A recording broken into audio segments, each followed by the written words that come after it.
High,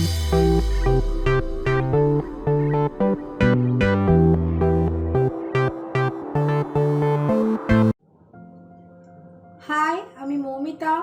welcome to মৌমিতার রান্নাঘর। আজ আমি তোমাদের শ্রিম কাটলেট করে দেখাচ্ছি। রেসিপিটি চলো আমার সাথে দেখে নাও। আমি এখানে 250 গ্রাম মতন শ্রিম বা ঘুষো চিংড়ি নিয়েছি।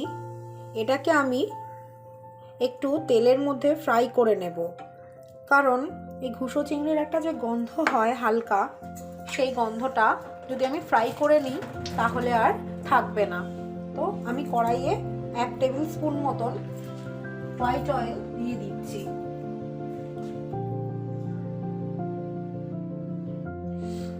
এবার আমি তেলটাকে একটু গরম করে নেব।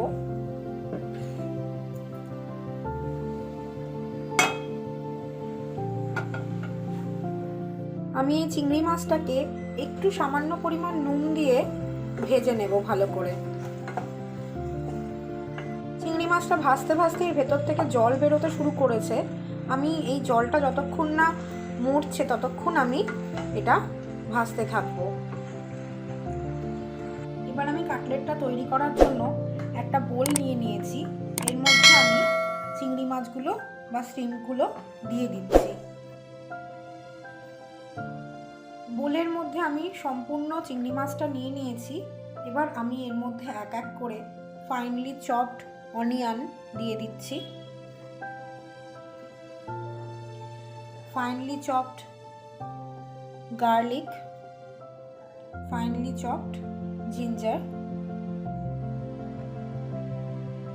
চপড চিলি আর কোরিয়ান্ডার লিভস মিশিয়ে দিচ্ছি। এবার এর মধ্যে আমি 1 টেবিল স্পুন পরিমাণ ময়দা, 1 টেবিল স্পুন পরিমাণ কর্নফ্লাওয়ার মিশিয়ে দিচ্ছি।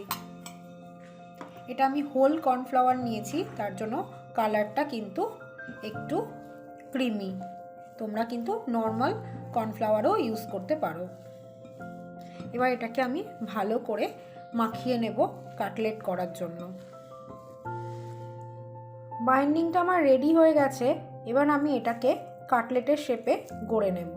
আমি দেখিয়ে দিচ্ছি কিভাবে করতে হবে। এইভাবে এক মুঠো নিয়ে এটাকে গোল করে পাকিয়ে তারপরে এটাকে হাত দিয়ে চেপে এরকমভাবে একটা শেপ করে নিয়ে এটাকে আমি এবার এখানে কিছুটা সুজি নিয়ে রেখেছি। এই সুজির মধ্যে আমি এটাকে ডিপ করে দেব। দুদিকটা ডিপ করে এটাকে আমি কাটলেটের শেপে গড়ে নেব।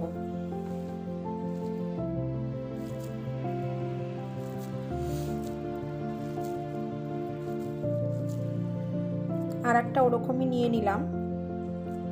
নিয়ে এটাকে আমি হাত দিয়ে এরকম ট্যাপ ট্যাপ করে নিয়ে এটাকে আমি সুজির মধ্যে ডিপ করে আর একটা কাটলেট গড়ে নেব।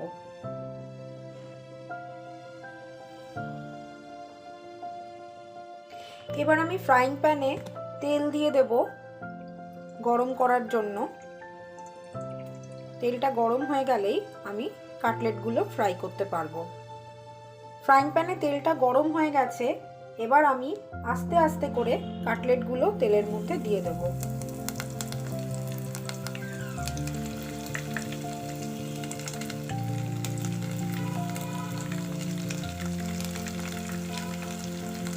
গ্যাসটাকে সিমে করে কিন্তু ফ্রাইটা করতে হবে। খুব বেশি টাইম লাগবে না, 2-3 মিনিট দিয়ে ভেজে নিলেই হয়ে যাবে। আমি এটাকে এবার আস্তে করে উল্টেও দেব। ফ্রাইটা কিন্তু আমার একদম হয়ে গেছে। এবার আমি গ্যাসটাকে অফ করে দিয়ে এটাকে আমি সার্ভিং প্লেটের মধ্যে তুলে নেব। ফ্রাইগুলো আমার একদম রেডি হয়ে গেছে। কাটলেটসগুলোকে আমি এবার একটা সার্ভিং প্লেটের মধ্যে আস্তে আস্তে করে তুলে নিচ্ছি। রেসিপিটি যদি তোমাদের ভালো লেগে থাকে প্লিজ আমার চ্যানেলটিকে সাবস্ক্রাইব করো, শেয়ার করো, লাইক করো, কমেন্ট করে জানিও কেমন লাগলো। পুরো ভিডিওটি দেখার জন্য তোমাদের